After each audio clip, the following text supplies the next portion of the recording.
Grace, beauty, vibrant, dynamic. Words that appropriately describe not just that artist's creations, but the artist herself. Sabra Tull Meyer creates treasures through her sculpture and is a local treasure.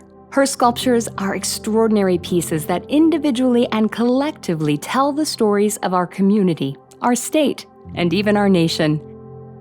I love the feel of the clay. At least I find it so. It's fun to play in clay. Being the age I am now, it makes it's different in every aspect of your outlook on life. You can't create if you're not alone. You have to spend time alone. My vision comes through building the core and then building out.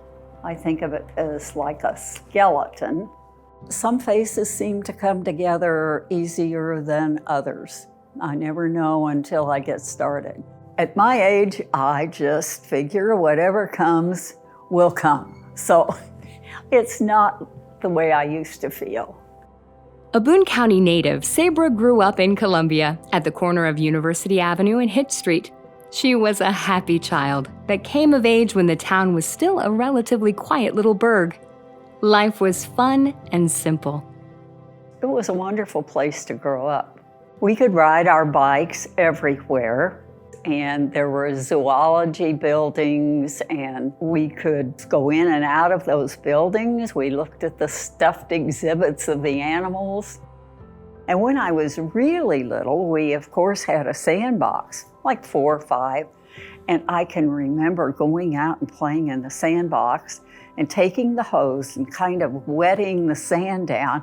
And then I could make turtles and, simple shapes but I remember how satisfying that was.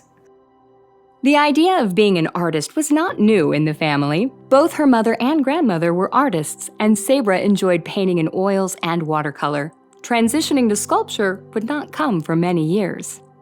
Sabra graduated from Hickman High School and the University of Missouri, but not before being named a homecoming queen at Mizzou. After graduation, Sabra married fellow Mizzou graduate Jim Meyer, and they raised 4 children, first in Kansas City and Dallas, and then eventually returning to Columbia in 1967.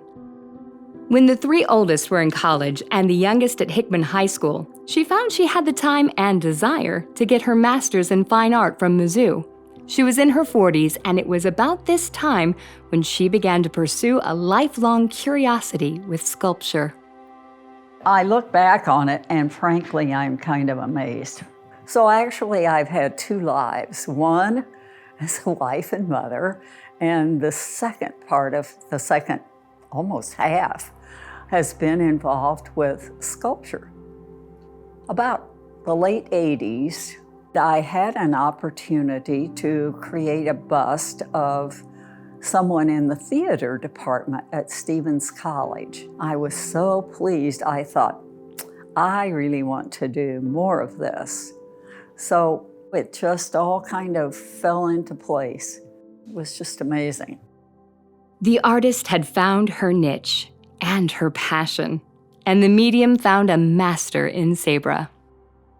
Sabra was and is a prolific artist.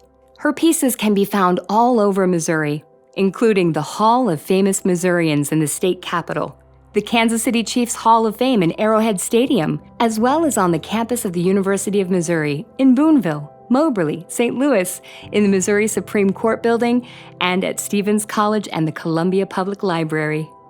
I only knew Sabra from a distance, personally, but I knew her reputation as an artist. It preceded her.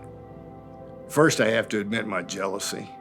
That much talent in one person is just unbelievable, and all of us would like to be able to do that. Sabra can. My favorite, the statues of Lewis and Clark, just outside the state capitol.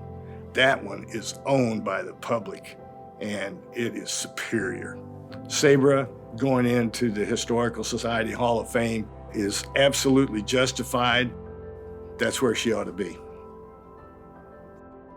In addition to many professional awards and affiliations, she was honored with the 2014 Missouri Arts Council Individual Artist Award. Her works with children or dance and movement are as admired as her busts of the famous and not so famous. Perhaps her most seen work is the majestic Corps of Discovery monument overlooking the Missouri River at the State Capitol building. The monument depicts William Clark, Meriwether Lewis, Clark's slave York, and the French-Canadian and Shawnee interpreter George Drouillard. The warmth, grace, beauty, and good cheer were always a part of her character, then and now. Ladies and gentlemen, please welcome into the Boone County Hall of Fame, Sabra Tull Meyer.